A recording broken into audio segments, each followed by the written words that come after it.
Great. नमस्कार दोस्तों। आज हमारे साथ आकांक्षा मैम नहीं है। We are really missing her. उनको थोड़ा उनका तबीयत खराब है, तो वी होप कि वो जल्दी से जल्दी फिर से हमारे साथ लाइव क्लास करने में भी नेक्स्ट लाइव क्लास में वो आपको फिर से मिलेंगे। आज हमारे गेस्ट हमारे साथ है अर्पित जी, अर्पित जैन। तो इनको मैं छोटा सा इंट्रोडक्शन देता हूँ और फिर आज का टॉपिक बताएंगे, फिर डीप डाइव मारेंगे कि क्या जर्नी रही है। ओके। अर्पित जी हिंदुस्तान यूनिलीवर फाउंडेशन में एक प्रोग्राम लीड है, जिसको HUL कहते हैं, हिंदुस्तान यूनिलीवर फाउंडेशन। वो इंडिया की वाटर और एग्रीकल्चर चुनौतियों के समाधान करने के लिए स्केलेबल समाधानों को बनाने के लिए सोशल एंटरप्रेन्योर्स का समर्थन करते हैं। उन्होंने national institute of technology Karnataka यानी NIT सूरतकल से इंजीनियरिंग करी है, जिसमें काफी अच्छी रैंक चाहिए होती है इंजीनियरिंग करने के लिए। तो अर्पित जी शायद से शुरू से ही काफी स्टडीज में अच्छे थे, और वो आज हमसे अपने फेलियर्स के बारे में बातें करेंगे। वो हमें ये भी बताएंगे कि वो एंटरप्रेन्योरशिप से जॉब में स्विच क्यों किए, और फिर भी उन्हें एंटरप्रेन्योरशिप में जो 1 साल स्पेंड किया, उनमें उन्हें सबसे दिलचस्प समय कौन सा लगा, और क्यों उन्हें लगा कि ये सबसे दिलचस्प वक्त उन्होंने बिताया एंटरप्रेन्योरशिप की जर्नी में। इसी के साथ मैं स्वागत करता हूँ अर्पित जी का। आज हम फेलियर्स के बारे में डिस्कस करेंगे, जिसके बारे में डिस्कस करना कभी कभी थोड़ा अनकंफर्टेबल भी रहता है और कभी कभी बहुत कुछ सिखाता भी है।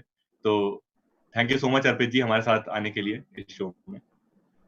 आपका बहुत बहुत शुक्रिया। पहले तो मैं शुक्रिया करना चाहूँगा आदित्य और अक्षय का कि उन्होंने मेरे को आमंत्रित किया इस प्लेटफॉर्म में आपसे बातचीत करने के लिए। और आशा यही रहेगी कि आप में से 1-2 लोगों को भी अगर कुछ प्रोत्साहन मिले मेरी जर्नी से, तो बहुत बढ़िया रहेगा। तो एक्चुअली मेरे को लगा कि अगर हमको ये वार्ता स्टार्ट करनी है, तो मैं थोड़ा-सा अपने कॉन्टेक्स्ट के बारे में बताना चाहूँगा कि मैं कहाँ से आया हूँ, मैंने क्या-क्या किया है, ताकि आपको समझ आए कि मेरी जो हर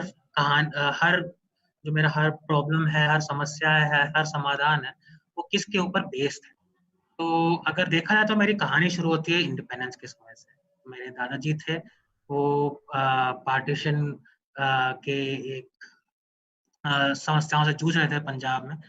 तो उस टाइम उन्होंने काफ़ी समस्या देखी थी। तब उनके पास इनकम्स नहीं थी, और उनको उनको बस ये था कि उन्होंने अपना मूल्य एजुकेशन में समझा, और उनको लगा कि अगर मैं अपना खुद का एजुकेशन कर सकूँ, अपने बच्चों का एजुकेशन कर सकूँ, तो वो आगे बढ़ सकते हैं। करते-करते यही अ, मेरे पापा को भी उन्होंने प्रोत्साहन किया कि पढ़ें, अब और पढ़ें। और पापा को शुरू से साइंस में रुचि थी, और करते-करते वो साइंटिस्ट बने। तो मेरा जो बचपन गुज़रा है, वो बिल्कुल ऐसा ही एनवायरनमेंट में गुज़रा है जहाँ पे सब बड़े बच्चे सब साइंस के बच्चे थे। उन्होंने काफ़ी साइंस के बारे में पढ़ रखा था और साइंटिस्ट थे सारे। तो वहाँ उस एनवायरनमेंट में मेरे को एक चीज़ जो अनोखी लगी, अ, वो है कैसे एक-दूसरे को प्रेरणा देना। कि उस एनवायरनमेंट में हर बंदा अपने आप बेस्ट देना चाहता था, दूसरों को अपना बेस्ट देने के लिए पुश करता था। तो इससे मेरे को सबसे बड़ी सीख उस मेरे बचपन के 15 साल से ये मिली कि एक जीवन में प्रेरणा कितना इम्पोर्टेंट स्रोत होता है।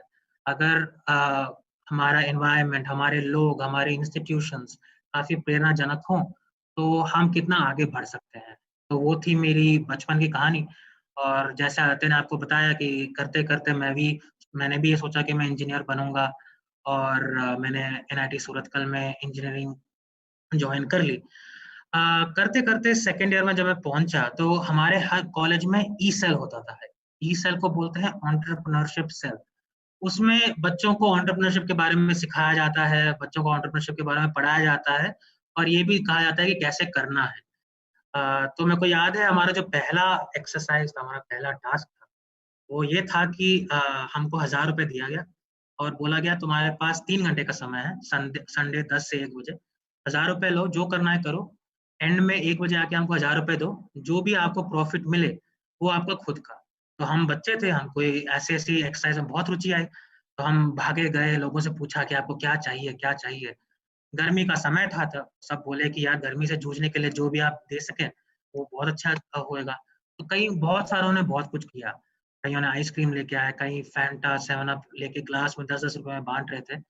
हमने सोचा कि काम करते हैं, तब कोक फ्लोट करके आज जो चीज़ बहुत मशहूर हुई है, तब बहुत कम लोग जानते थे, तब थोड़ा-सा यूनिक था वो। तो हमने कोक लिया, उसके ऊपर आइसक्रीम दिया और हमने उसको एक-एक ग्लास को 30-30 रुपए में बेचा।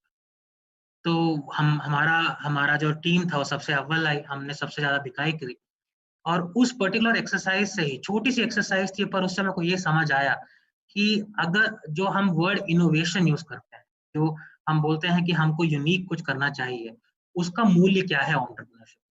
क्योंकि सॉफ्ट ड्रिंक बेचने वाले बहुत थे, आइसक्रीम बेचने वाले बहुत थे, पर दोनों को मिलाने वाले कम थे। तो इनोवेशन वो है जो थोड़ा-सा तुम चेंज करो जिससे किसी को आपके सर्विसेज़ में, आपके प्रोडक्ट्स में ज़्यादा वैल्यू दिखाई दे। आप या उनको कम पैसा देना पड़े या ऐसी कोई चीज़ जिसके कारण वो आपको ज़्यादा पसंद करे। तो ये मेरा पहला सीख था एंटरप्रेन्योरशिप का और इस सीख को मैंने अपने पूरे जीवन में लगाया है कि कैसे अपने काम को थोड़ा-सा यूनिक रखें ताकि लोग आपका मूल्यांतर समझें। ठीक है? तो करते-करते हम बढ़ते गए इंजीनियरिंग करी और धीरे-धीरे हम यंग इंडिया फेलोशिप करके एक प्रोग्राम है वहाँ पे जॉइन किए। वहाँ पे आपके दोस्त अक्षय जैसे लोगों से मिले हम और वहाँ पे जाके हम मेरा एक दोस्त था वो टी-शर्ट बना रहा था। और वो कोई ऐसी-गैसी टी-शर्ट नहीं थी। मतलब ये नहीं कि जो भी हमने डिज़ाइन बनाया टी-शर्ट प्रिंट किया और बेच दिया। उसने कुछ अनोखा सोचा। वापस आते हैं वही यूनिक प्रोपोज़िशन में, इनोवेशन पे। उसने ऐसी टी-शर्ट बनाई, जो अगर तुम बाहर जाओ तो रंग बदल देगा, अंदर आओ वापस रंग बदल देगा। उसने ऐसी टी-शर्ट बनाई कि अगर बंदा जिसको फ़ीवर है वो पहन रहा है, तो उसका टी-शर्ट का रंग बदल देगा। तो ये इसका हॉस्पिटल में बहुत यूज़ हो सकता है। उसने ऐसी टी-शर्ट बनाई कि अगर ज़्यादा पसीना आएगा तुमको तो तुम टी-शर्ट का रंग बदल देगा। तो हमने एक सिंपल सी चीज़ जो टी-शर्ट जो हम सब लोग पहनते हैं, उसमें एक छोटी-सी चीज़ ऐड करके मार्केट में उसको बहुत ही रोमांचक बना दी। और हमारा जर्नी भी बहुत अच्छा रहा। मतलब एक टाइम था जब हमको भारत का, इंडिया का सबसे बेस्ट स्टार्टअप का दर्जा दिया गया था और हम भारत को रिप्रेज़ेंट करने के लिए डेनमार्क भी गए थे। तो एक किस्म से हमारा स्टार्टअप बहुत अच्छा चल रहा था, जर्नी बहुत सुहानी थी। तो ऐसे-ऐसे चलता गया, 1 साल बहुत कठिन रहा पर बहुत रोमांचक भी रहा, काफ़ी सीखने को मिला, कैसे बिज़नेस करना है, कैसे लोगों से बातचीत करनी है, सबसे ऊपरी-ऊपरी लोगों से भी कैसे बातचीत करनी है, सब सीखने को मिला। पर धीरे-धीरे मेरे को लगा कि वो कोई-कोई प्रॉब्लम्स आने लगी। अब फेलियर हुआ पर इसका रीज़न क्या है ये हमको नहीं पता है। बहुत सारे रीज़न हो सकते हैं। क्या हमारे में प्रेरणा कम थी? या प्रेरणा डाउन हो रही थी? या हमारे पास उतने कनेक्शंस नहीं थे जिसके जो हमको प्रेरणा के स्रोत बन सकें? क्या हमारे पास वो फ़ोकस नहीं था कि हम कैसे एक स्टार्टअप को आगे बढ़ा के लेके जा सकें? क्या हमारे पास वो स्ट्रक्चर नहीं था? आज मतलब कारण तो अनेक हो सकते हैं, पर हमको ये नहीं पता था कि कौन-सा एक कारण है, जिसके कारण हम फेल हुए या असफल हुए। पर यही था कि हम मैंने ये सोचा कि हम मेरा जो जर्नी था, वो बहुत रोमांचक था। लर्निंग के हिसाब से बहुत ही अच्छा लर्निंग एक्सपीरियंस रहा और देखते ही देखते मेरी एक दोस्त थी, जो पेंटिंग करती थी। वो उसको लगता था कि जो रंग है, हम सबने देखा हुआ है कि रंग पेंटिंग करने से क्या बॉडी को रिलैक्सेशन मिलता है, कैसे लोग आगे बढ़ते हैं। पर जो गरीब से गरीब लोग हैं, उन्होंने तो कभी रंग महसूस ही नहीं किया है। तो वो उन लोगों के लिए रंगों का महसूस कराना लेके जाना चाहती थी। वो उनको उनसे पेंटिंग करवाना चाहती थी। उनको लगता था कि उससे बच्चों का कॉन्फिडेंस बहुत अच्छा बढ़ सकता है। तो देखते ही देखते हमको उनको उसको लगा कि शुरू में उनको बिज़नेस रिलेटेड प्रॉब्लम्स बहुत आ रही थी। तो उन्होंने मेरे से पूछा कि अगर मैं उनका मदद कर सकता हूँ और यहीं से मेरी जर्नी स्टार्ट होगी। जो मैंने पहले सीखा था वो मैंने ऑलरेडी अब अप्लाई करने लग गया था अपने दोस्त के वेंचर में। आज 3 साल हो गए हैं इस बात को और वो जो उसका मेरे दोस्त की जो कंपनी है वो बहुत अच्छा कर रही है। 500 हज़ार बच्चों के साथ काम करती हैं, उन्होंने करिकुलम भी बना रखा है। तो यहीं से मेरे को मूल्य समझ आया अपना जो मैंने किया एंटरप्रेन्योरशिप का जो 1 साल गुज़ारे उसका क्या मूल्य था उसका मेरे को बाद में समझ आया। और देखते ही देखते मैंने ऐसे बच्चों के साथ काम करने लगा जो मेरे को आके बोलते हैं कि सर हमने तो ऐसी कभी फ्रीडम महसूस ही नहीं की है, हमने कभी रंग देखे ही नहीं है और रंग क्या होते हैं अभी महसूस करने पे हमको ऐसा लग रहा है कि इससे बढ़िया कोई चीज़ ही नहीं है। और देखते-देखते मेरे को समझ आया कि मेरे को ऐसे ही लोगों के साथ काम करना है, ऐसे लोगों के लिए काम करना है और इस बात को 3 साढ़े 3 साल हो गए हैं और तब से मैं ऐसी समस्याओं के साथ जूझ रहा हूँ। जैसा आदित्य ने बताया आपको आज की डेट में हम अ, कृषि को लेके और भारत की पानी की समस्याओं को लेके जूझते हैं, उनका कैसे समाधान करना है वो सोचते हैं, और काफ़ी एंटरप्रेन्योर्स के साथ भी काम करते हैं कि कैसे वो मदद कर सकते हैं भारत की समस्याओं का हल करने में बहुत बड़े स्केल पे। तो अगर आप देखेंगे तो मैं जो अपनी 5-10 मिनट की जो कहानी बताई, उसमें अगर 2-3 शब्द जो मैं स्ट्रेस करना चाहूँगा फिर से, वो ये है कि प्रेरणा। पहले तो प्रेरणा, कैसे आप अपने दोस्तों से, कैसे आप अपने मेंटर से, कैसे आप अपने इंस्टीट्यूशन से प्रेरणा ले सकें ताकि आप अव्वल हो सकें। दूसरी चीज है इनोवेशन, जो हम कहते हैं कि कैसे आप एक छोटी सी चीज ऐसे करें जो आप आप आपको डिफरेंट बना सकें पूरी मार्केट से, पूरे बाकी लोगों से, ताकि लोग आपके समाधान में रुचि रखें, आपके प्रोडक्ट्स को खरीदें। और तीसरी चीज यही है कि कभी हार मानने की जरूरत नहीं है, क्योंकि हार तो कभी अंतिम नहीं होती है। जैसे किसी ने कहा था कि अंग्रेजी में उन्होंने ये कहा था कि success is not final and failure is not fatal. इसका मतलब यही था कि सफलता कभी भी परमानेंट नहीं रहती है, और जो फेलियर है वो कभी भी अंतिम फेलियर नहीं होता है। उससे तुम सीखो, उससे कैसे तुम मौका निकाल सको ताकि तुम आगे बढ़ सको, वो सीखो और आगे बढ़ो। तो इसी के साथ मैं अपना शुरू का 10 मिनट खत्म करना चाहूंगा, और आपके अगर कोई प्रश्न है तो उसका उत्तर दे सकते हैं। वेरी इंटरेस्टिंग अर्पित, जो आपने हमको अपनी जर्नी बताई। क्वेश्चंस खैर आने लग गए हैं, पर इससे पहले कि हम आपके फेलियर में डीप डाइव करें कि फेलियर कैसा था, क्या था एक्चुअली, और उससे आपने क्या लेसन सीखे। और आई थिंक एक मिथ रहता है जो हमारे दोस्त हैं आईटीआई के, जिनके साथ हम अब जुड़े हुए हैं 3 हफ्तों से, और जनरली भी सोसाइटी में एक मिथ रहता है फेलियर का कि फेलियर से सब लोग बचते हैं।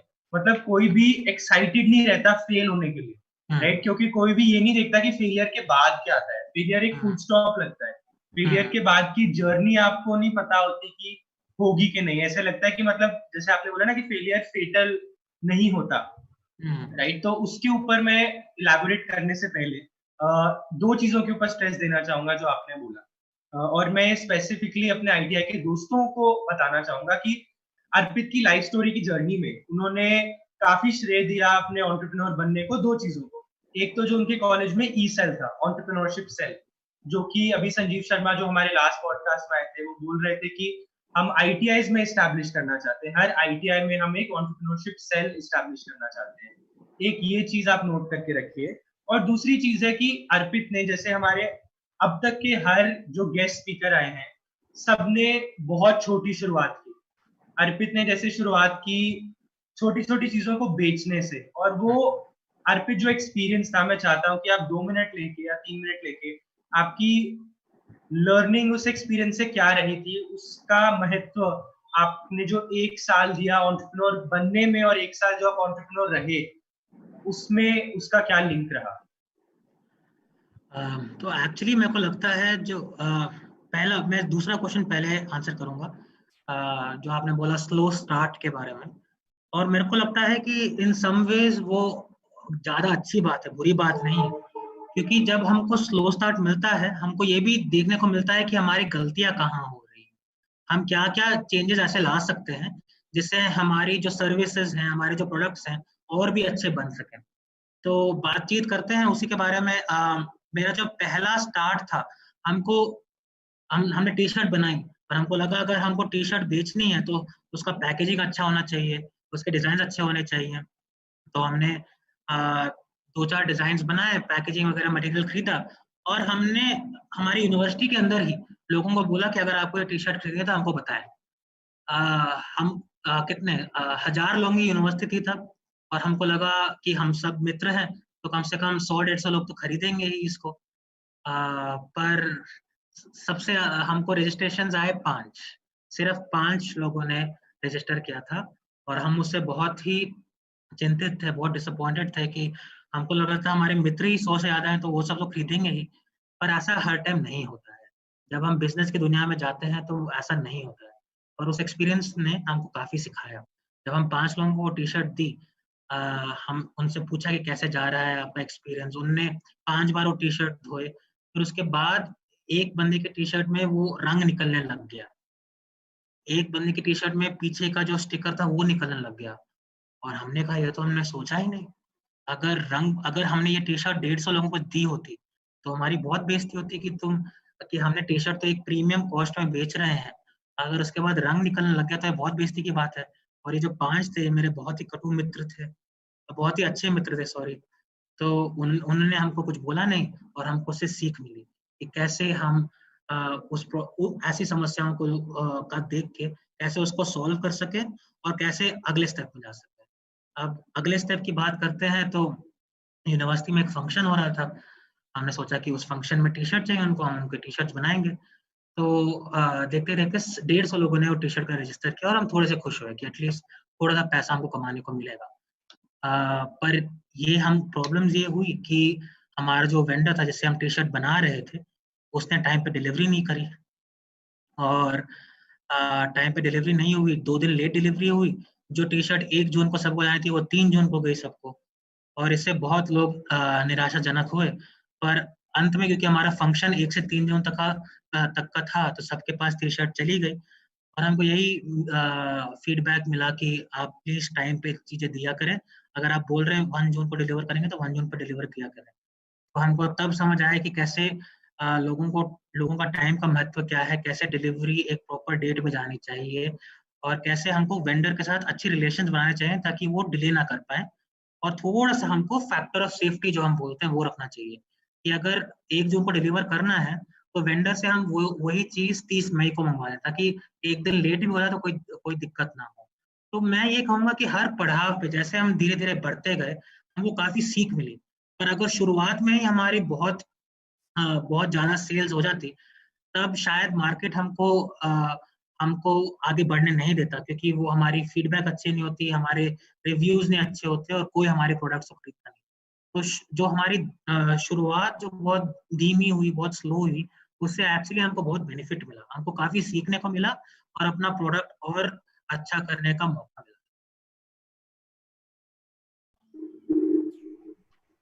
सो अर्पित जी, इसमें मतलब 2-3 चीजें हमें जो सीखने को मिली।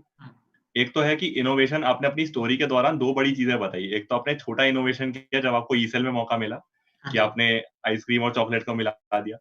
दूसरा था कि जब आपने वो टी शर्ट वाला, जो कि बड़ा इनोवेशन है, जो कि मतलब मेरे ख्याल से मुश्किल है करना और हर कोई नहीं कर सकता।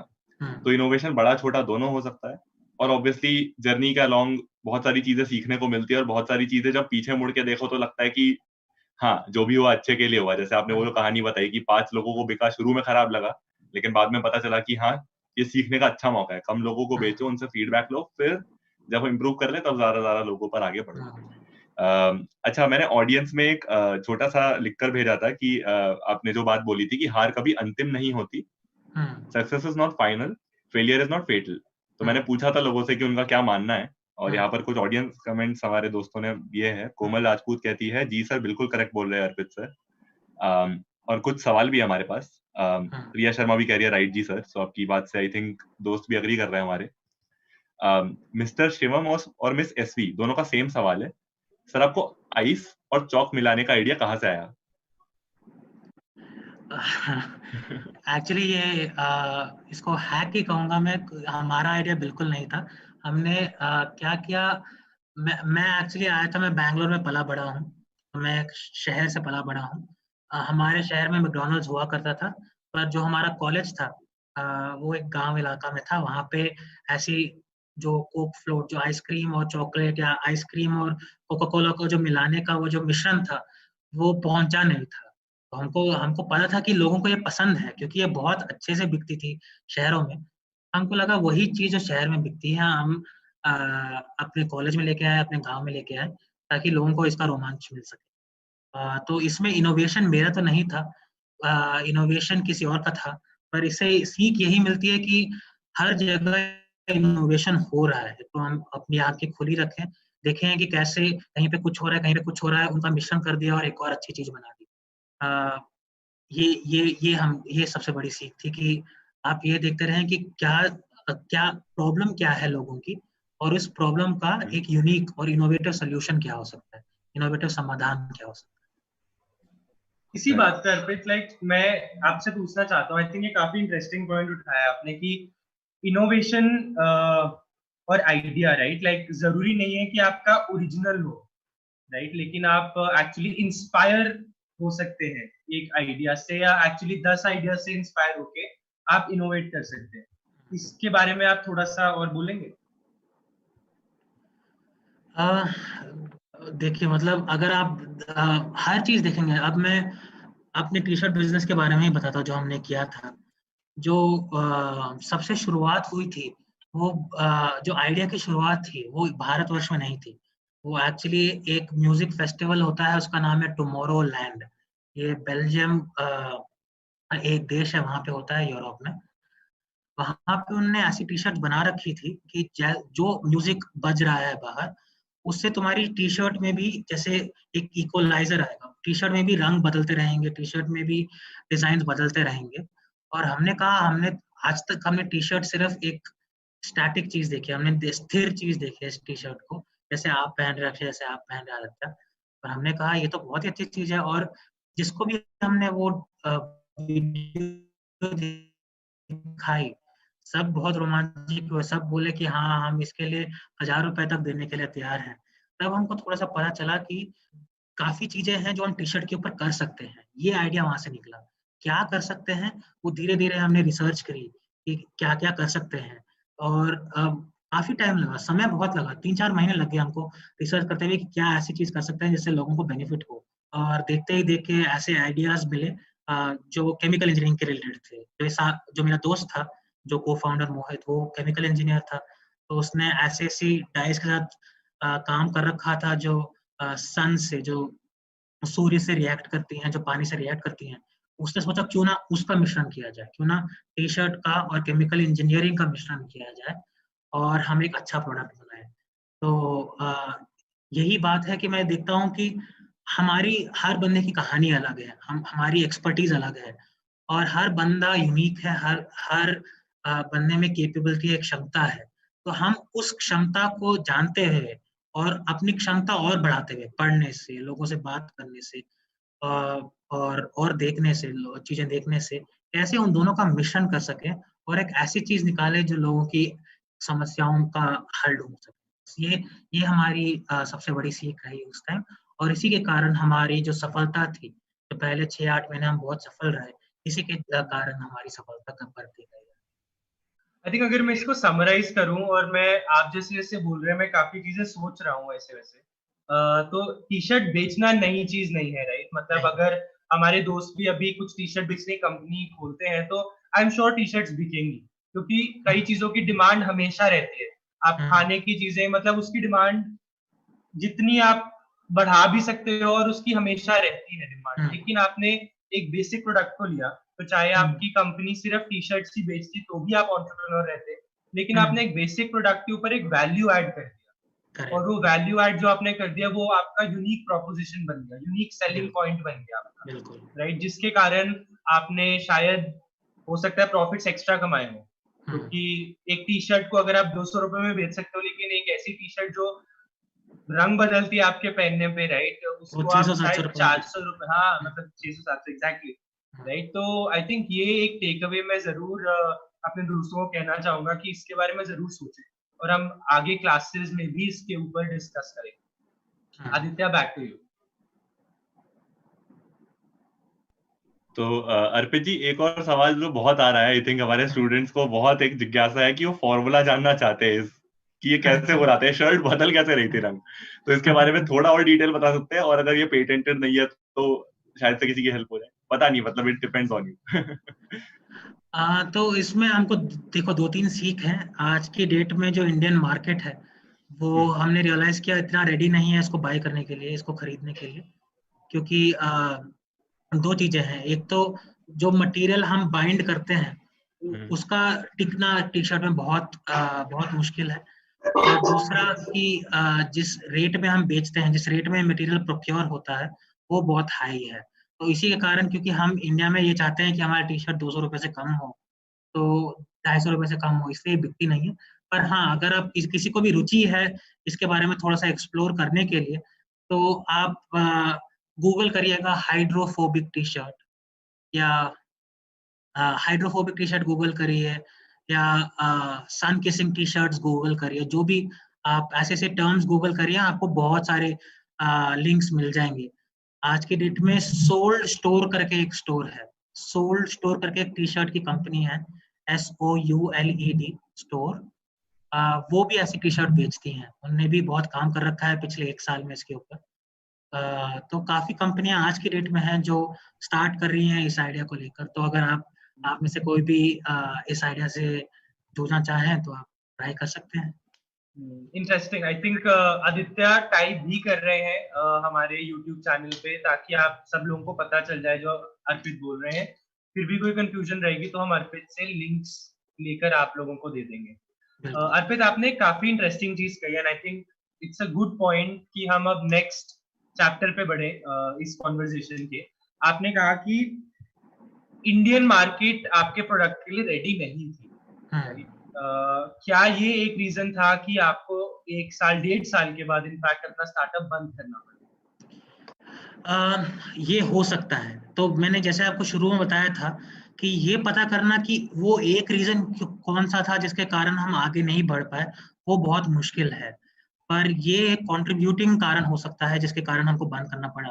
आज की डेट में हम देखते हैं कि काफी लोग ऐसे ऐसे प्रोडक्ट्स में रुचि रखते हैं, पर 5-6 साल पहले जाए तो ऐसे प्रोडक्ट्स बहुत कम थे मार्केट में और बहुत कम बिकते थे। और तब इंडिया में म्यूजिक फेस्ट ये सब का भी बिल्कुल शुरुआत हुई थी। आज की डेट में हम सब कॉन्सर्ट में जाते हैं, सब म्यूजिक फेस्ट में जाते हैं, ऐसी जगहों में ये टी शर्ट ज्यादा बिकती हैं। आजकल तो हम देखते हैं महीने महीने में कम से कम ऐसे 10-15 कॉन्सर्ट होते हैं। तब साल साल में ऐसे 5-6 कॉन्सर्ट होते थे। तो ये पता करना कि कौन सा प्रोडक्ट किस समय के लिए अनिवार्य है, किस समय के लिए अप्रोप्रिएट है, वो बहुत इम्पोर्टेंट है। कभी कभी हमको ये रियलाइज करना चाहिए कि हमारा प्रोडक्ट अच्छा है, हमारा जो इनोवेशन है, जो यूनिक सेलिंग प्रोपोजिशन जो हम कहते हैं वो भी है, पर शायद लोग उसके लिए अभी रेडी नहीं है, शायद 5 साल बाद रेडी हो, शायद 10 साल बाद रेडी हो। तो ये भी एक कारण हो सकता है। अगले 5-7 मिनट के लिए अर्पित, मैं चाहता हूँ आप ये बताएं हमारे दोस्तों को और हमें भी कि अब आपको हाइंडसाइट में क्या लगता है कि आप, मतलब आपका जो कंपनी था वो फेल क्यों हुआ, मतलब उसको बंद क्यों करना पड़ा, और उससे क्या लेसन्स मिले आपको? लेसन्स बहुत सारे मिले एक्चुअली। मैं 2 मिनट बल्कि 10 सेकंड लूंगा बताने के लिए फेल क्यों हुआ, क्योंकि असली आंसर तो मेरे को भी नहीं पता है। बहुत सारे रीजंस हो सकते हैं, जैसे मैंने आपको बताया कि ये हो सकता है कि मार्केट रेडी नहीं थी उस टाइम, ये हो सकता है कि हमारी जो मार्केटिंग स्ट्रेटेजी थी वो अच्छी नहीं थी, ये भी है कि हम जो टीम मेंबर्स थे उनमें प्रेरणा कम थी, उनकी सिचुएशंस, फैमिली सिचुएशंस भी ऐसे थे कि उनको बाकी जॉब भी करनी पड़ी। ये भी हो सकता है कि एक टाइम पे हमारा फोकस्ड अप्रोच नहीं रहा, हम इधर उधर भटके और कम लोग थे हमको गाइड करने वाले कि आप भटक रहे हैं, आप वापस ट्रैक पे आइए। तो बहुत सारे कारण हो सकते हैं। ये नहीं पता कि कौन सा एक सिंगल कारण था जिसके कारण हमारी कंपनी हमको बंद करनी पड़ी, पर बहुत सारे कारण हो सकते हैं ऐसे। मैंने देखा है अपने दोस्तों के बीच में भी कि सबसे बड़ा कारण तो यही होता है कि जो टीममेट्स हैं उनके बीच में झगड़ा हो जाता है।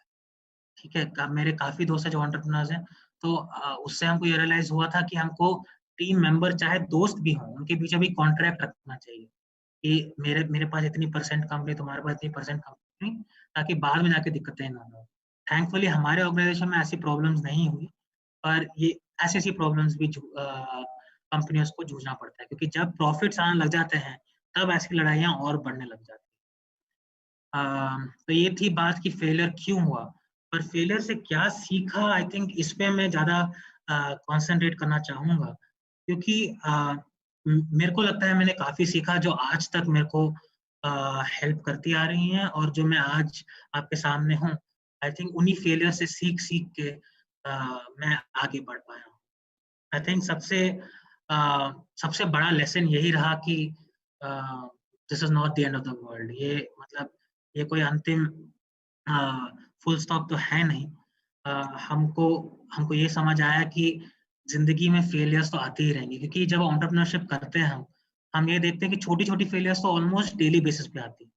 तो सबसे बड़ी सीख यही मिलती है कि हम जिंदगी में फेलियर से कैसे जूझें, क्योंकि मेरी रिलेशनशिप्स में फेलियर्स होते हैं, हमारे वर्क प्लेस में जो कंपनीज में हम काम करते हैं वहाँ पे फेलियर्स होते हैं, एंटरप्रेन्योरशिप में भी फेलियर्स होते हैं।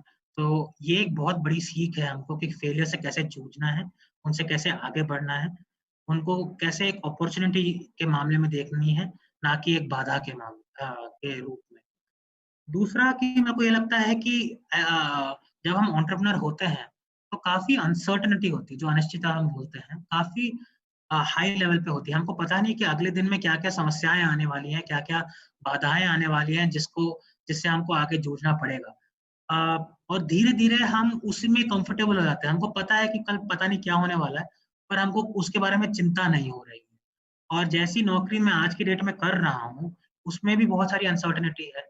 मैंने अपने काफ़ी कोलीग को देखा है कि वो मेरी कंपनी छोड़ के जाते हैं, क्योंकि वो इतनी अनसर्टेनिटी से जूझ नहीं पाते हैं। पर एंटरप्रेन्योरशिप का सबसे बड़ा सीख यही मिलता है कि कल का हमको नहीं पता है, पर जब कल कुछ होएगा तब हम देख लेंगे।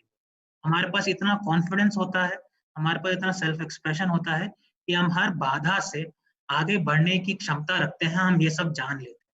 तो सबसे ये भी एक बहुत बड़ी चीज़ है जो एंटरप्रेन्योरशिप हमको सिखाता है। और एक और चीज़ हमको जो सिखाता है कि जब मैं एंटरप्रेन्योर था, तब मैं बड़े से बड़े इन्वेस्टर से बात करता था, तब मैं वेंडर से बात करता था। कभी-कभी मेरे को सिक्योरिटी गार्ड से भी थोड़ी-सी जुगाड़ करना पड़ता था ताकि हमको जाके किसी से मिलवा पाएँ वो। तो जो हम बोलते हैं ना कैसे काम चलाना है, कैसे काम आगे बढ़ाना है, वो हम सीखते हैं। कैसे बड़े से बड़े और कैसे छोटे से छोटे लोगों से बात करना है, वो हम सीखते हैं। और आज की डेट में मेरी नौकरी में वो बहुत बड़ा स्किल है, क्योंकि आज की डेट में हमारी नौकरी में हमको गवर्नमेंट के डीसीओ से बात करना पड़ता है, डीएम से बात करना पड़ता है, कभी-कभी बड़ी-बड़ी कंपनियों के सीईओ से बात करना पड़ता है। और उनसे बात करने का एक तरीका होता है। हर बंदे से, हर श्रेय से, बात करने का एक तरीका होता है। और वो एंटरप्रेन्योरशिप बहुत अच्छे से सिखाता है, क्योंकि हम किसी से बहुत लोगों से हेल्प लेते हैं अपनी जर्नी में। और उनसे कैसे बात करनी है, कैसे उनसे रिलेशनशिप मेंटेन करना है, ये सब हमको सिखाता है। और ये मेरे को लगता है लाइफ में हर समय यूज़ होता है। अ, और एक और बात तो ये है, मतलब ये तो मैं मानता ही हूँ कि इंडिया में हम यूथ बहुत ज़्यादा है। और अगर हमको जितनी जॉब्स चाहिए उतनी जॉब्स क्रिएट कर नहीं पा रहा है इंडिया, तो हम इस बाधा को इस बाधा से जूझ सकते हैं बाय टेकिंग ऑन एंटरप्रेन्योरशिप। अगर हम खुद का कुछ करें, हम एंटरप्रेन्योरशिप करें, हम अपना खुद का बिजनेस खोलें, तो हम खुद कमा सकते हैं और 15-20 लोगों और को भी एम्प्लॉय कर सकते हैं। तो अगर हम भारतवर्ष के हिसाब से भी देखें तो हम भारत के लिए भी बहुत कुछ कर सकते हैं ये जर्नी लेके। तो इन जनरल मैं यही कहना चाहूँगा कि फेलियर ने मेरे को बहुत सिखाया है। फेलियर ने मेरे को अनसर्टेनिटी से कैसे जूझते हैं, कैसे आगे बढ़ते हैं, वो सिखाया है। फेलियर ने मेरे को कैसे लोगों से रिलेशनशिप्स बनाने हैं, कैसे मेंटेन करना है, वो सिखाया है। और फेलियर्स ने मेरे को इन सम वेज़ ड्रीम करना सिखाया है कि कैसे बड़े-बड़े सपने ले सकें, कैसे अगर आप कोई समस्या का हल ढूँढना है, कैसे देश के लेवल पे हम उस समस्याओं का हल ढूँढ सकें। तो सपने लेने की क्षमता भी हम मेरे को लगता है इसी चीज़ों ने इन्हीं फेलियर्स ने सिखाया है। तो मैं तो काफ़ी श्रेय देता हूँ फेलियर्स को अपनी लाइफ में आगे बढ़ने के लिए। ये बहुत अच्छी बात बताई मेरे ख्याल से आपने। फेलियर्स हमें बहुत कुछ सिखाती है हमारे लाइफ में, और सबसे बड़ी लाइफ की टीचर आई थिंक हमारी फेलियर्स होती है। अच्छा अर्पित जी, मैंने एक सवाल पुट किया है, मतलब अपने दोस्तों के साथ, और आई थिंक इस सवाल का जवाब मैं सबसे पहले आपसे पूछूंगा कि आप कैसे सोचते हो इस सवाल के बारे में। तो मैंने इनसे पूछा है कि अगर आपके बिजनेस में 1 साल बाद सारा पैसा खत्म हो जाए तो आप क्या करोगे?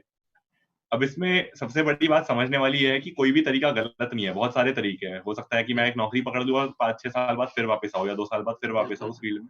बिल्कुल। हो सकता है मेरे को लगे कि ठीक है, मतलब मैंने एक एक्सपीरियंस किया, मैंने इससे सीखा, अब मैं नौकरी में जॉइन करके लोगों की सारी ज़िंदगी हेल्प करूँगा। ये भी एक अप्रोच हो हुँ, सकता है। हुँ, एक अप्रोच ये हो सकता है कि नहीं, मैं लड़ता रहूँगा और मैं अपने स्टार्टअप को आगे चलाऊँगा। हुँ, और ये काफ़ी मुश्किल मुश्किल डिसीजन है, क्योंकि हुँ, वो पॉइंट समझना कि अच्छा ये पॉइंट वो है जहाँ पे मैं अटका हूँ, शायद से मैं इससे निकल जाऊँगा और मेरा स्टार्टअप अच्छा है कॉन्सेप्ट में, लेकिन हुँ, मेरे को ये चीज़ें इम्प्रूव करनी है। एक ये हुँ, वर्सेस ये कि शायद से ये बंजर ज़मीन है और ये स्टार्टअप शायद चलेगा ही नहीं। हुँ, और क्योंकि हम अपने बिजनेस से अपने स्टार्टअप से जुड़ जाते हैं, ऐसा जुड़ जाते हैं कि उसको छोड़ने का मन नहीं करता, एक तरीके से लत लग जाती है वो चीज करने की, इतना मजा आ रहा होता है अपनी चीज इम्प्लीमेंट करने की। तो आप इस सवाल को कैसे देखते हैं, अगर 1 साल बाद आपके जैसे बिजनेस में अगर पैसा खत्म हो जाए, आप किस अप्रोच से सोचते हैं इस चीज को, और किन किन कंडीशन को दिमाग में रख के सोचते हैं? एक्चुअली जैसे आपने शुरू में कहा, इसका कोई राइट आंसर नहीं है। ये सारा जो परिस्थितियां हैं उस टाइम की, जो हमारा माइंड सेट है, जो परिस्थितियां हैं उसके हिसाब से है। अगर हमको सपोज हम फैमिली में अकेले हैं जो कमाने वाले हैं, और हमारे फैमिली से ही, हमारे पैसे से ही घर चलता है, तो मैं ये करता कि 1 साल काम किया, ज़्यादा चला नहीं, तो शायद मैं 1-2 साल नौकरी करता, अच्छा कमाता कि मेरे पास 2-3 साल का एक्स्ट्रा पैसा बन जाए, और उसके बाद फिर से एंटरप्रेन्योरशिप में आता। और फिर से अगर जो आपने फाइटर की बात बताई वो भी बहुत सही है, कि मैं ट्राई करता कि क्या मेरे प्रॉब्लम, क्या मेरे सॉल्यूशंस में, क्या मेरी स्टार्टअप में क्या दिक्कतें हैं, और वो समझने की कोशिश करता और उन प्रॉब्लम्स को सॉल्व करने की कोशिश करता। ये भी बहुत जरूरी है कि हम ज्यादा टाइम स्पेंड ना करें जिस चीज में हमको सफलता बहुत देर तक नहीं मिल रही है। तो ऐसे मेरे एक्चुअली यूनिवर्सिटी में एक दोस्त थे जिन्होंने 7 स्टार्टअप शुरू किए थे। हर साल वो ट्राई करते रहे, उनका सफलता नहीं प्राप्त हुई, पर वो पिवट करते गए, एक आइडिया से बड़े दूसरे आइडिया में गए, दूसरे आइडिया से बड़े तीसरे आइडिया में गए, ले दे के 7वां आइडिया जो है वो बहुत हिट हुआ। और 7वां आइडिया है जो जिसने मतलब $1 मिलियन से 5-6 करोड़ की फंडिंग कमाई। अच्छा, अभिजीत में उन्हें कितना वक्त लगा? 7 साल, उनको 7 साल लगा। तो अच्छा, 7 साल में 7 अलग अलग स्टार्टअप? 7 साल में 7 अलग अलग स्टार्टअप, और 7वां स्टार्टअप जो था उनका बहुत ही अच्छा सफलतापूर्वक गया। तो यही कहना चाहूंगा कि परिस्थितियां देखो और आपको जो बेस्ट लगता है वही करो। ये भी मैं भी जानता हूँ ऐसे लोग जिन्होंने पार्ट टाइम नौकरी शुरू कर दी कि स्टार्टअप तो चल ही रहा है, पर अगर मैं किसी को सपोर्ट करना चाहूँ तो शायद मैं हफ्ते में 10 घंटे कहीं और काम करूँ, हफ्ते में 15-20 घंटे कहीं और काम करूँ, पार्ट टाइम राइटिंग लेखक का जॉब ले लिया, पार्ट टाइम कंसल्टिंग का जॉब ले लिया, जिससे थोड़ी सी ऐसी आमदनी आ सके कि मैं अपने को और अपने घर वालों को थोड़ा सा खिला सकूं, और साइड बाय साइड स्टार्टअप पे भी काम कर सकूं। तो ऐसे भी बहुत सारे लोग देखे मैंने, मेरे बल्कि कॉलेज का बहुत प्रिय मित्र था जो जिसने शुरुआत ऐसे की थी कि वो सुबह 9 से 5 ऑफिस का काम करता था, घर आता था, रात के शाम के 6 से लेके 1-2 बजे तक वो स्टार्टअप का काम करता था, और 1 साल उसने ऐसे ही चलाया जब तक उसका स्टार्टअप सफलतापूर्वक आगे ना बढ़ सका। जैसे उसको लगा कि अब उसके पास इतनी आमदनी है कि वो अपनी नौकरी छोड़ सकता है, तो उसने अपनी नौकरी छोड़ दी और अपनी स्टार्टअप में पूरा ध्यान लगाने लग गया। तो ऑप्शंस बहुत सारे हैं, परिस्थितियां डिफाइन करती हैं कि हम कौन सा ऑप्शन चूज करते हैं। बहुत आई थिंक बहुत अच्छे से आपने इसका आंसर दिया कि परिस्थितियां डिफाइन करती है कि हम अपने किस ऑप्शन को आगे जाकर चुनते हैं।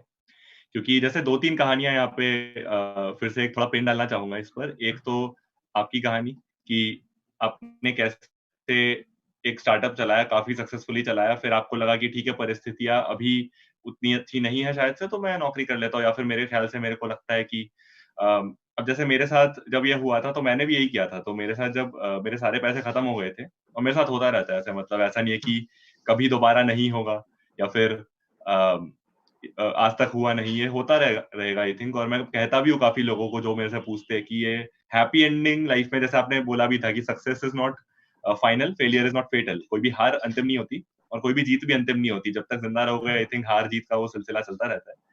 तो मेरे साथ जब हुआ था तो मैंने होम ट्यूशन पढ़ाना शुरू कर दिया था। तो धीरे धीरे थोड़ा पैसा दिखा, थोड़ी मोटिवेशन आई, फिर उससे फिर से बिजनेस को मैंने रीस्टार्ट किया। तो कई सारी अलग अलग कहानियां हैं। फिर अर्पित जी ने एक और अपने प्रिय मित्र की कहानी बताई जिन्होंने 7 साल, और ये बहुत हिम्मत वाला काम है कि 7 साल फील्ड में टिके रहना, अलग अलग स्टार्टअप के साथ उन्होंने फाइटर स्पिरिट नहीं छोड़ी। 7वां स्टार्टअप $1 मिलियन, मतलब सुन के ही काफी इंस्पायरिंग लग रहा है। तो दोस्तों ये चीज, मतलब जो भी देख रहे हैं, ये चीज आई थिंक हम सबको इस चीज से सीखनी चाहिए। अर्पित जी ने जो बताई कि लाइफ एक ऐसे क्रिकेट मैच की तरह है जो टेस्ट मैच है ऑलमोस्ट, कि एक बॉल मिस हो गई तो इसका मतलब ये नहीं कि बॉलर बॉलिंग छोड़ देगा या दूसरी बॉल आप तक नहीं आएगी। तो जिस बॉल पे बैट लग गया, अच्छे से लगा तो चौका जाएगा। तो ऐसे अपॉर्चुनिटी हर बॉल के रूप में आप पे आती रहेगी। और आई थिंक अगर एक बॉल मिस भी हो गई, एक बार हार मिल गई, तो बहुत जरूरी है दूसरे बॉल के लिए फोकस रहना। तो अर्पित जी, एक और बात मैं आपसे पूछना चाहता हूँ, इसी टॉपिक पर बात हो रही है, आपका मन है कभी फील्ड में वापस आने का कि हाँ मैं एक और स्टार्टअप करूंगा? बिल्कुल, एक्चुअली मेरे को तो ये ख्यालात हैं कि अगले 5-10 साल में मैं वापस एंटरप्रेन्योरशिप में ही आऊँगा। तो अभी जो मैं सारा काम कर रहा हूँ, उन्हीं जो मैंने सीखे थे कि मेरे क्यों, वो कारण क्यों है, क्या थे जिसके कारण मेरा स्टार्टअप चल नहीं पाया, उन्हीं कारणों के बारे में सीख के उन्हीं कारणों को मैं सफलतापूर्वक आगे बढ़ना चाहता हूँ। जैसे कि मैंने बताया कि मेरे पास शायद उस टाइम स्टार्टअप के लिए फोकस नहीं था, शायद मेरे पास स्ट्रक्चर नहीं था कि कैसे कब क्या करना है। तो जब मैं आज नौकरी कर रहा हूँ और मेरी नौकरी में भी मेरा काफी टाइम सोशल एंटरप्रेन्योर से जाता है, जो एंटरप्रेन्योर्स भारत की कृषि या पानी की समस्याओं के समाधान ढूंढ रहे हैं, उनके साथ जाता है। तो उनके साथ काम करते करते मेरे को समझ आया कि स्ट्रक्चर क्या होता है, फोकस क्या होता है, क्या ऐसी चीजें थी जो मैंने गलत की, क्या ऐसी चीजें थी जो मैंने सही की, और जो गलतियां हैं उनको कैसे सुधारी जाए। तो ऐसे से सीख मैं अपना अगले 4-5 साल कंटिन्यू रखूंगा, और उसी सीख के साथ में फिर से शायद एंटरप्रेन्योरशिप में जाऊं, और शायद उस बार सफलतापूर्वक आगे बढ़ूं। आई थिंक हम सब लोग सीख रहे हैं, यही हमारी सबसे बड़ी सफलता है, और हाँ, सीखते रहना बहुत जरूरी है, चाहे हम किसी भी हाँ, फील्ड में हो। हाँ। अच्छा, कुछ कुछ ऑडियंस क्वेश्चंस एड्रेस करते हैं। रियली सॉरी, मैं बीच में थोड़ा अपने क्वेश्चंस पूछने लग गया था, तो शायद से हाँ हम तो बह जाते हैं कभी कभी, इतनी डिस्कशन हाँ करते हैं। सो सोनाली जी का क्वेश्चन है, और मिसेस भी आपका सवाल पूछूंगा, टेंशन मत लो। हाँ, हाँ, सोनाली जी का क्वेश्चन है, सर आपने अपने बिजनेस को कैसे स्टार्ट किया और कितने पैसे से शुरू किया, सर प्लीज बताइए। ये दोस्तों के साथ स्टार्ट किया था? हाँ। तो एक्चुअली सच्ची बताऊं तो मेरा बिजनेस ऐसा था जिसमें एक तो मेरे पास ज्यादा पैसे नहीं थे, और मैं अपने माता पिता से ज्यादा पैसे लेने की रुचि में नहीं था। तो हमने यही डिसाइड किया कि जो भी थोड़ी बहुत सेविंग थी उसी से हम काम चलाएंगे। और टी शर्ट का बिजनेस ही ऐसा था जिसमें पहले हम ऑर्डर्स लेते, जब हमको ऑर्डर्स मिलते तो हमारे पास ये कंफर्मेशन थी कि इतना तो बिकेगा ही, उससे हम 50-60 टी शर्ट एक्स्ट्रा बना लेते, और जितना पैसा था लगाए थे, और वही 10 दिन में वो पैसे वापस आ जाते हमारे अकाउंट में। तो शुरुआत में हमने ज़्यादा इन्वेस्टमेंट नहीं की, मुश्किल से हमने 20-30 हज़ार रुपए का इन्वेस्टमेंट करा होगा, वो सारी डाइस को लेने के लिए, बाहर कंट्री से डाइस को लेने के लिए, अच्छा कपड़ा खरीदने के लिए, इन सब में हमारा शुरू में थोड़ा सा पैसा गया। पर धीरे धीरे जैसे ही हम प्रॉफिट्स कमाते गए, वही प्रॉफिट्स हम वापस लगाते रहे अपने स्टार्टअप में, और प्रोडक्ट्स लाने के लिए और सर्विसेज लाने के लिए। और ऐसे ही शुरुआत में हमारी, जैसे आपको बताया, स्लो स्टार्ट थी, और धीरे धीरे करके वही प्रॉफिट से हम कमाते कमाते आगे बढ़ते गए। राइट, सो उम्मीद करता हूँ आपको आपके सवाल का जवाब मिल गया होगा। एक अगर और नहीं मिला सवाल तो है। बता दे। हाँ, अगर नहीं मिला तो प्लीज बताइए, हम यही बैठे हैं, कोई टेंशन नहीं है, हम जरूर देते रहेंगे। सोनाली जी का सवाल था, तो सोनाली अगर आपको अपने सवाल का जवाब मिल गया है तो बहुत अच्छी बात है, नहीं मिला तो बताइएगा जरूर। अच्छा, मिस एसवी का सवाल है, और ये थोड़ा टेक्निकल सवाल है। हाइड्रोफोबिक टी शर्ट जो सर ने सर्च करने के लिए बोला है, वहां भी बस यही है कि वो गीली नहीं होगी, हम्म, वाटर का वाटर का रीच नहीं करेगी, ना ही कांटेक्ट, कलर जैसा कुछ हम्म, नहीं है। अच्छा, हम्म। तो इसमें सवाल तो मेरे को समझ में नहीं आया, मिसेस वी अगर आप अपने सवाल को थोड़ा बेटर से बता सके तो। अच्छा, वो पूछे कि कलर चेंज जैसा तो कुछ नहीं है, फिर कलर चेंज कैसे हो रहा है, मतलब उनका मेन। हाँ, तो वो नहीं, ये एक किस्म की टी शर्ट थी। हम्म, अगर आप एक और सन किसिंग टी शर्ट जो बोलते हैं, आप वो गूगल करिए। तो जो मैं आपको टी शर्ट के बारे में बता रहा था, जो पानी को लेके या पसीने को लेके रिएक्ट करती हैं, वो T shirts hydrophobic T shirts होती हैं। जो अच्छा सन किसिंग टी शर्ट्स होती हैं वो अलग होती हैं। तो आई थिंक आप जनरली टेक्नोलॉजी बता रहे हैं कि क्या होती है, और इनके अलग अलग वेरिएंट्स हैं। हाँ, सन तो की टी शर्ट्स कुछ और होती हैं, हाइड्रोफोबिक कुछ और होती हैं, पर मिस स्टिमुलस एचवी कुछ भी में हो सकता है। ओके, मतलब ये अलग अलग तरह की टेक्नोलॉजी है, हाँ, अलग अलग तरह की एग्जांपल्स हैं, पर हाँ, टेक्नोलॉजी सेम है। Technology same. ओके। स्टिमुलस कुछ भी हो सकता है, स्टिमुलस पानी हो सकता है, स्टिमुलस गर्मी हो सकती है, हीट हो सकता है, स्टिमुलस सन हो सकता है, लाइट जो बोलते हैं हम। तो एनीवेज इसके बारे में आप ज्यादा सोचिए नहीं, इसके मैं लिंक्स अक्षय को दे दूंगा और आदित्य जी को दे दूंगा, और वो आपको आगे फॉरवर्ड कर देंगे, उसमें तो कोई समस्या नहीं है, और आप इसके हाँ, बारे में और पढ़ सकते हैं। पर जो हाँ। यही है कि अगर कोई और सवाल है तो आंसर करते हैं उसको। डेफिनेटली। अच्छा, सृष्टि ने बीच में कमेंट किया था कि सर कोई लिंक नहीं मिला, तो रियली सॉरी अगर आपको कोई, वैसे हम कोशिश तो कर रहे हैं कि यूट्यूब कमेंट में टाइप कर दे जो भी बातें मेंशन हो रही है, पर अगर आपको कोई लिंक नहीं मिला हो, हमसे कोई भूल चूक हो गई हो, तो उसको माफ करते हुए प्लीज कोशिश कीजिए कि एक और बार हमसे पूछ लें, हम जरूर देंगे। हम भी सीख ही रहे, जैसा कि अर्पित जी ने कहा, तो हम भी पूरी कोशिश करेंगे। अच्छा, हाँ अक्षय बोलिए। हाँ नहीं, मैं कह रहा था कि ऐसा कभी भी होता है तो आप हमारा वेट मत करा करिए कि हम कोई ये टॉपिक आए और आप हमको बोले कि हमसे कोई भूल हो गई। आप व्हाट्सएप ग्रुप्स पे हमको टैग कर दिया करिए ताकि हम साथ ही साथ आपको लिंक्स दे दें। तो आई थिंक ये बाकी जो एंटरप्रेन्योर्स आए थे सब लोग अपने अपने स्टार्टअप सब आइडियाज के बारे में बात करते हैं, तो मे बी शायद वो उस लिंक्स के बारे में भी बात कर रहे हैं। मेरे को याद है मरियम ने शेयर करे थे और आई थिंक हम जब अमन को लेकर आए थे कहानी वाले उसके लिए, तब भी थोड़े शेयर हुए थे, पर हम ये देखेंगे। मतलब कोशिश ये रहती है कि कमेंट सेक्शन में टाइप कर दे, अगर हमसे भूल चूक हो जाए तो प्लीज हमें बताइए, हम पक्का उसे इम्प्रूव करेंगे।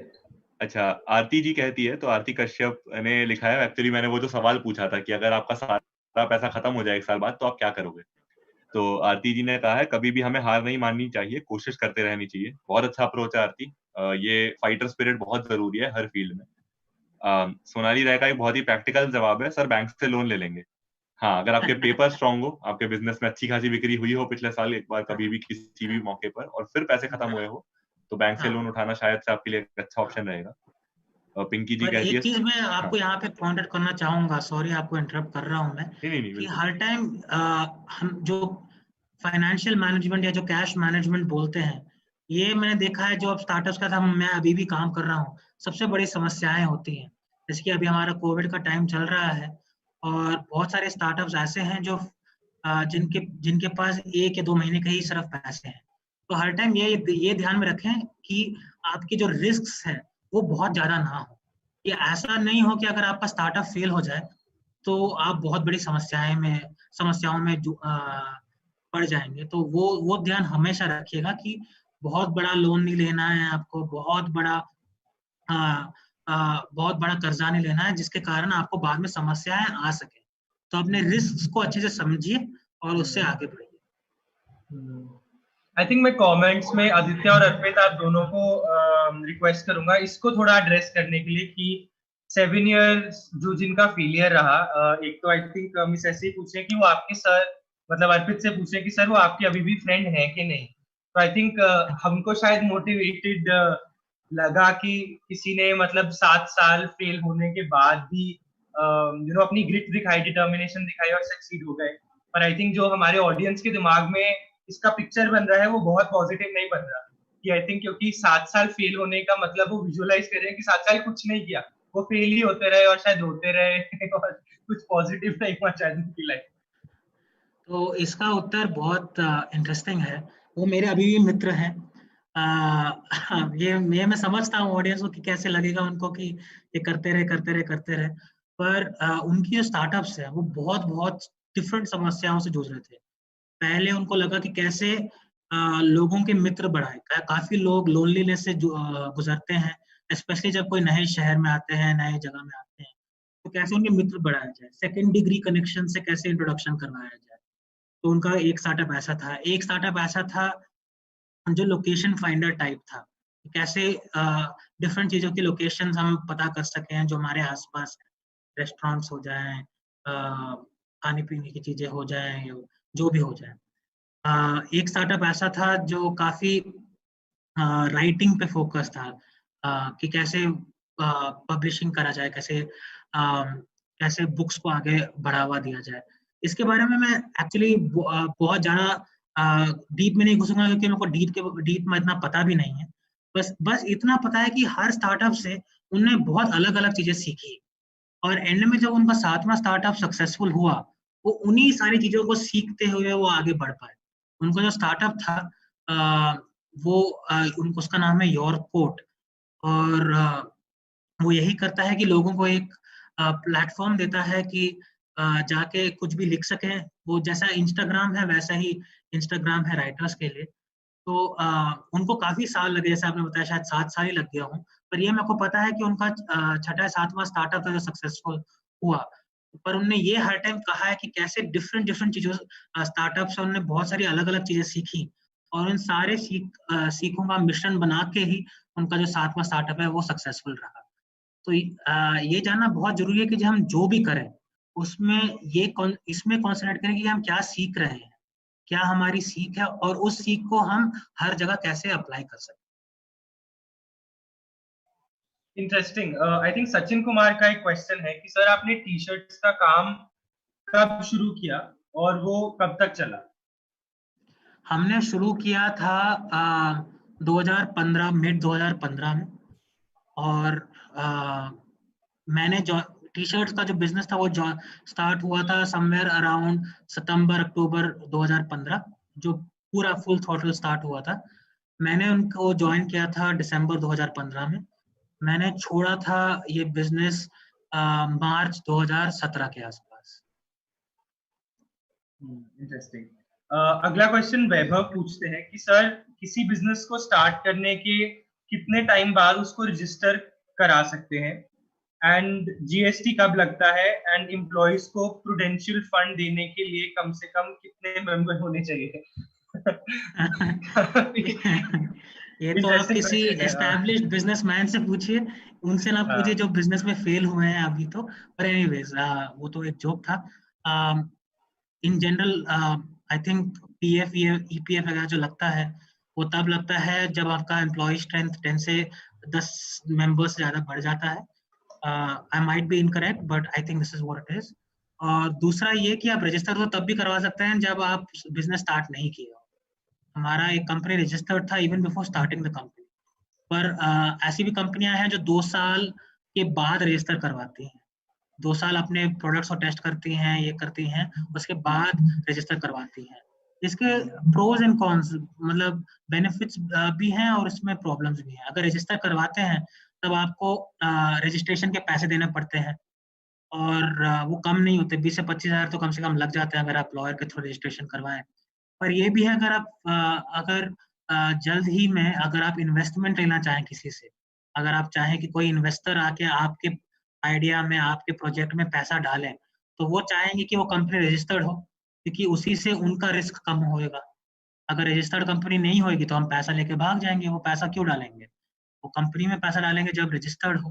तो अगेन जैसे मैं शुरू में कह रहा था आदित्य को, ये सब परिस्थितियों के ऊपर डिपेंडेंट है कि आपकी प्रायोरिटी क्या है, और आप उस प्रायोरिटी के बेसिस पे आप रजिस्टर करवाएं या ना करवाएं, उस प्रायोरिटी के बेसिस पे आप एम्प्लॉय फुल टाइम रखें या पार्ट टाइम रखें, ये सारे चॉइसेस आपको एज एन एंटरप्रेन्योर डेली लेने पड़ेंगे। हमने डिसाइड किया था कि काफी समय तक हमारे जो मेन एम्प्लॉयज हैं वेंडर्स के थ्रू काम करें, और पार्ट टाइम के थ्रू काम करें, ताकि हमको इन सब टैक्सेशंस, ईपीएफ, इन सब प्रॉब्लम से एटलीस्ट शुरुआत में जूझना ना पड़े। आई थिंक तो वही एक स्ट्रेटेजिक चॉइस रहती है इसको करने की, क्योंकि बहुत बार इन बातों को सुनते सुनते या करते करते हमको काफी ओवरवेल्म वाली फीलिंग आने लग जाती है कि अरे मैं कर पाऊंगा या कर पाऊंगी कि नहीं, क्योंकि ये तो बहुत सारा पेपर वर्क लगता है, इसके बारे में तो मुझे कुछ मालूम भी नहीं है। तो इसी के ऊपर आई थिंक अर्पित, अगर आपके पास 2 मिनट है तो आप ये भी हमको बताइए कि बहुत सारे businesses I think unorganised sector में भी चलते हैं, और आप बहुत सारे बिजनेसेस छोटे छोटे चलाने शुरू भी कर सकते हैं जब तक आपका ये इरादा ना बन जाए कि हाँ अब हमको इसको एस्टैब्लिश करना है। आई थिंक आदित्य और अर्पित दोनों से मैं इसके ऊपर राय चाहूंगा। अच्छा, तो एक्चुअली अभी तो जैसे कि मैंने आपको बताया कि मैं भारतवर्ष में जो कृषि को लेकर और जो पानी को लेकर समस्या है उसी में काम करता हूँ। तो उदाहरण भी उसी का दूंगा मैं कि हमारे यहाँ ऐसे लोग हैं जो 18-20 साल की उम्र के हैं, यंग लड़की हैं, और वो काम करती हैं लोग किसानों का बिहेवियर चेंज करने में, कि कैसे वो अच्छी से अच्छी एग्रीकल्चरल प्रैक्टिसेस अपने खेतों में लगा पाए, कैसे कैसे वो अच्छी सीड्स लगा पाए, कैसे वो पानी का कम इस्तेमाल करें, जितना एडिक्वेट है उतना ही क्वांटिटी इस्तेमाल करें। तो ऐसी ऐसी समस्याओं से गूंजती हैं लोग, और उनको हम एज एन एंटरप्रेन्योर भी देखते हैं, क्योंकि आज की डेट में बहुत कम किसान हैं जो जैसे कि सॉइल टेस्टिंग करवाते हैं, पर उनको एक सॉइल टेस्टिंग किट दे दिया गया है जिसके तहत उन्होंने थोड़ा सा इन्वेस्टमेंट करा हो अगर, तो वो जाके बाकी लोगों का अपने गांव में सॉइल टेस्टिंग कर सकती हैं और उनसे कुछ पैसा कमा सकती हैं। तो इन जनरल मैंने देखा है कि वही इन लोगों ने समझा कि हमारे सॉइल टेस्टिंग कितना जरूरी चीज है, उससे कितना उत्पादन बढ़ सकता है।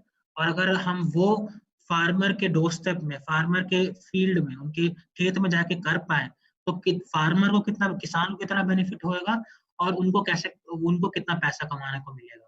तो इसी प्रॉब्लम से जूझते होते शायद वो अभी इस पड़ाव में बढ़ रही हैं कि कैसे वो समस्याओं का हल ढूंढ सके। तो मैं ये कहना चाहूंगा कि सॉइल टेस्टिंग के बारे में पूरा देश जानता है कि कैसे करना है, क्या करना है, पर बहुत सारे गांव जो आज की डेट में नहीं कर पा रहे, तो उनके पास लेके जाना वो वो भी एक इनोवेशन है। वो भी एक, चाहे लोग इसको छोटा प्रॉब्लम कहें, चाहे उसका छोटा समाधान कहें, पर वो एक मेरे हिसाब से बहुत बड़ा समाधान है। अगर एक लड़की 300 किसानों का उत्पादन बढ़ा सकती है, अगर वो 5% भी उनका उत्पादन बढ़ा सकती है, तो पूरे गांव का कम से कम 4-5 लाख रुपए कमा रही है। तो एक सिंपल एग्जांपल है जिसके कारण बहुत बड़ा इम्पैक्ट हो सकता है। और वैसे ही मैंने बहुत सारे एग्जांपल्स देखे हैं बहुत चीजों में, चाहे वो क्रॉप्स को लेकर हो। आज के डेट में जो हम शहर में पास्ता पिज्जा वगैरह खाते हैं, तो पास्ता तो मैदे का बनता है, पर ऐसे लोग हैं जिन्होंने एक कंपनी है सोलफुल करके, जिन्होंने पास्ता मिलेट का बनाने लगे हैं। रागी करके जो क्रॉप है उसका वो पास्ता बनाते हैं। वो जो क्रॉप है मैदे से कम कॉस्ट में बिकता है कभी कभी, पर जो उनको पैसा मिलता है वो बेचने के लिए वो बहुत ज्यादा है। छोटी समस्या थी कि किसान अपना रागी नहीं बेच पा रहा था, किसान अपना मिलेट नहीं बेच पा रहा था। उन्होंने वही इनोवेशन किया कि जो हम चीज खाना पसंद करते हैं उसमें कैसे रागी लाया जाए, उसमें कैसे मिलेट लाया जाए, और उसी कारण उनका बिजनेस आज बहुत बड़ा, बहुत अव्वल है। तो मैं ये कहूंगा कि समस्याएं चाहे छोटी से छोटी हो, बड़ी से बड़ी हो, उसका जो इम्पैक्ट होता है वो बहुत बड़ा हो सकता है। आई थिंक इसी के ऊपर एक जो क्वेश्चन आ रहा था, आई थिंक दो लोगों ने सेम क्वेश्चंस पूछे थे कि अर्पित अभी क्या करते हैं, राइट? तो अर्पित, ये आई थिंक जो आप आंसर दे रहे थे उसी की कंटिन्यूएशन में आप इसको खत्म कर सकते हैं कि आप अभी क्या करते हैं। तो अभी एनीवे मैं इसके ऊपर 1 मिनट लूंगा, ज्यादा बताऊंगा नहीं, ताकि आदित्य अपनी कहानी बता सके। और पर मैं अभी जो भारतवर्ष में बहुत सारे किसानों को बहुत उत्पादन रिलेटेड प्रॉब्लम्स हैं, इनकम, आमदनी रिलेटेड समस्याएं हैं, और बहुत सारे किसान ऐसे भी हैं जिनके पास पानी नहीं है कुछ उगाने के लिए। काफी लोग ऐसे हैं जो सिर्फ बारिश की पानी से उगा पाते हैं, पर अपना दूसरा क्रॉप जो हम विंटर क्रॉप बोलते हैं वो उगा ही नहीं पाते क्योंकि उनके पास पानी ही नहीं। तो जो हमारी ऑर्गेनाइजेशन है वो यही देखती है कि कैसे लोगों की पानी की समस्याओं का हल ढूंढ सके हम, कैसे लोगों की कृषि की समस्याएं चाहे उत्पादन हो, कैसे उनका हल ढूंढ सके हम। उसमें हम बहुत सारी चीजें करते हैं कि कैसे बिहेवियर चेंज करें कि लोग अच्छे से अच्छे सीड्स लगाएं, अच्छे से अच्छे एग्रीकल्चरल प्रैक्टिसेस यूज करें, कृषि की जो प्रैक्टिसेस है वो कैसे अच्छे यूज करें। और ये भी देखते हैं कि कैसे पानी को हम ईयर राउंड मेंटेन रख सके, कैसे हम पानी को पूरा साल उसकी अवेलेबिलिटी इंश्योर कर सके। अगर हम पानी नहीं है एक क्षेत्र में, तो हमको चावल जैसी चीजें उगानी नहीं चाहिए क्योंकि वो बहुत पानी सक करती है। पर अगर हम उनकी जगह दालें लगाएं, मिलेट्स लगाएं, तो बहुत कम पानी लेती है। तो इसी से गांव में पानी पूरा साल रह सकता है। तो ऐसी ऐसी बहुत सारी सोल्यूशंस हैं। अगेन वो उन उन गांवों की, उन रीजन्स की परिस्थितियों के ऊपर डिपेंडेंट है कि हम क्या करते हैं। पर ऐसी समस्याओं से हम जूझते हैं और उनका हल ढूंढने की कोशिश करते हैं हमारी ऑर्गेनाइजेशन में। Does that answer the question? Aditya, आप कह रहे थे कुछ इससे पहले।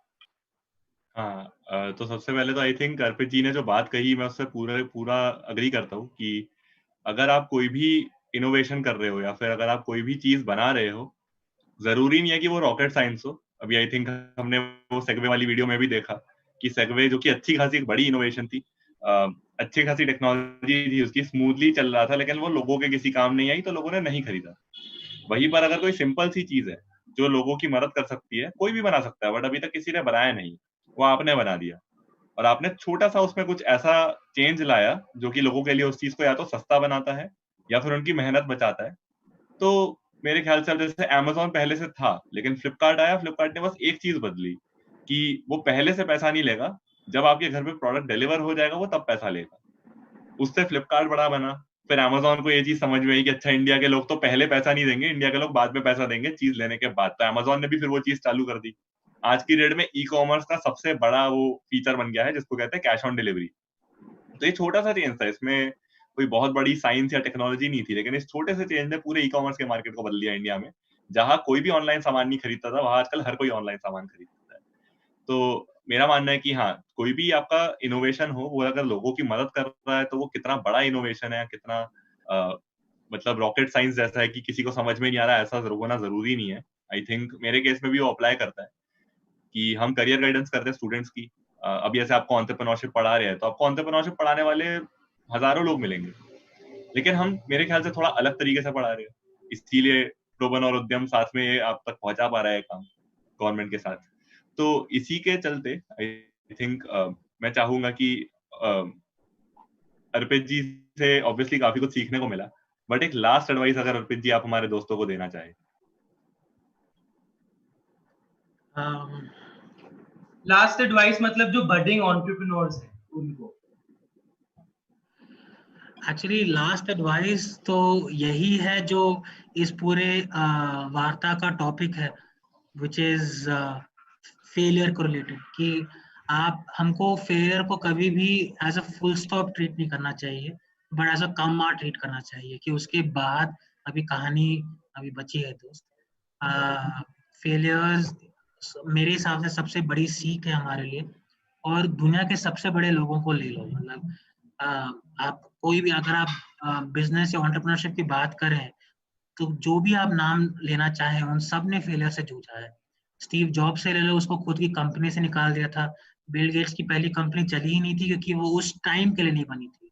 चाहे वो कंपनी होती थी, पर जो उनका ट्रैफिक डेटा रिलेटेड कंपनी था वो चला नहीं था। बिल गेट्स फिर उसके बाद माइक्रोसॉफ्ट बनाए, स्टीव जॉब्स आके फिर एप्पल को अव्वल बनाए। वॉल्ट डिज्नी थे जो उनको बोला गया था कि वो बहुत गंदे कार्टूनिस्ट है, न्यूज़पेपर में कार्टून बनाते थे और उनको बोला गया था बहुत गंदे कार्टूनिस्ट है। और जाके आज की डेट में वो एनिमेशन के किंग बने, मतलब उन्होंने मिकी माउस जैसे एनिमेशन हमारे को लेके आए। तो ये सब यही सोच सकते थे कि हमको तो ऐसा बोला किसी ने, हमारी लाइफ में तो बहुत फेलियर्स आए, बहुत हम तो आगे नहीं बढ़ सके, पर इन सब में हौसला था, इन सब में हौसला था, और वो आगे उसको लेके जा पाए। उनने सबको प्रूव किया कि नहीं, हम में क्षमता है, हम ऐसे लोग हैं जो फेलियर के आगे बढ़ सकते हैं और उससे जुड़ सकते हैं। तो वही जो मैंने जो आपको शुरू में स्टेटमेंट बोली थी, उसी में मैं आपको फिर से लेके जाऊंगा कि याद रखना कि success is not final, failure is not fatal, it is the courage to continue that counts. ये हर टाइम याद रखना। So, ये बहुत अगर ही आप अच्छी उसको एडवाइस हिंदी है। में बोल सके तो आई बी हैप्पी। हाँ, डेफिनेटली। तो दोस्तों, जैसा कि अर्पित जी ने कहा, बहुत सही बात कही है, सक्सेस इज नॉट फाइनल। कोई भी आपकी सफलता आखिरी सफलता नहीं है ना, उसके बाद भी और सफलताएं आएंगी। सिमिलरली कोई भी फेलियर, यानी कि कोई भी जहां पर आपको एक बाधा मिलती है या फिर आपको कोई मतलब ऐसा मुकाम मिलता है जहां पर आप नहीं सक्सेसफुल हो पा रहे हो, वो भी आखिरी नहीं है ना। और वो भी आखिरी फेलियर नहीं है इन द सेंस कि उसके ऐसा नहीं है उसके बाद जिंदगी खत्म। जैसा कि अर्पित जी ने कहा, पिक्चर अभी बाकी है। तो जिसमें हिम्मत होती है उस फेलियर के बाद भी कंटिन्यू करने की, जो लगा रहता है अपने काम पे, वो कभी ना कभी फिर सक्सेसफुल होता है। और लाइफ ऐसे ही उतार चढ़ाव की जर्नी है, कभी भी एकदम पूरी बेड ऑफ रोजेस भी नहीं बनेगी और कभी भी एकदम बहुत खराब भी नहीं हो जाएगी, बैलेंस बना रहता है। तो इसीलिए अगर आप अभी अपने किसी भी चीज पर किसी भी एफर्ट में फेल कर रहे हो, तो लगे रहो और इम्प्रूव करने की कोशिश करते रहो। वो आई थिंक बहुत जरूरी है। हम लोग जैसे सीख रहे हैं, आप लोग भी सीखते रहो। और 2 अनाउंसमेंट है। एक तो आपके जो असाइनमेंट्स है, आज के अटेंडेंस असाइनमेंट, वो आपके ग्रुप में भेज दिए जाएंगे हमेशा की तरह, तो उसको पूरा कर लीजिएगा 5 से 10 मिनट में। और कल एक और क्लास होगी, कल हमारा बैच वाइज वेबिनार होगा 9 बजे।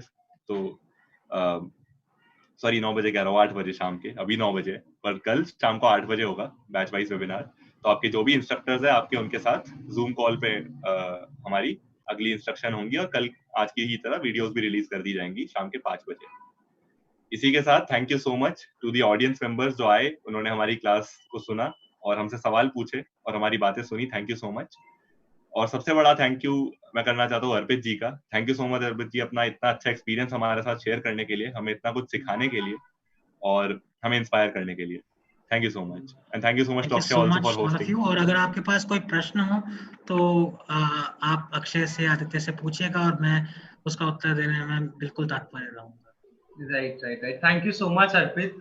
बस मेरे दोस्तों को मैं ये बताना चाहता हूँ कि अब हमारे अगले वेबिनार से हम जो भी आप क्वेश्चन YouTube पे पूछते हैं, हम ट्राई करेंगे कि आप में से 3 से 5 लोगों को हम जूम पर लेके आए और आप लोग वीडियो से या ऑडियो से डायरेक्टली क्वेश्चंस पूछें गेस्ट से, राइट। तो हम इस फॉर्मेट को थोड़ा और बेटर बनाएंगे और आई थिंक अगले हफ्ते से हम आप में से 1 या 2 लोगों को हमारे साथ, जैसे आदित्य और मैं एक गेस्ट को होस्ट करते हैं, हम चाहेंगे कि आप में से 2 या 3 लोग बारी बारी से गेस्ट को होस्ट करें। हम लोग भी आपके साथ रहेंगे पर आप भी होस्ट करके देखिए कि कैसा लगता है। तो हम चाहते हैं एक्सपीरियंस आप भी।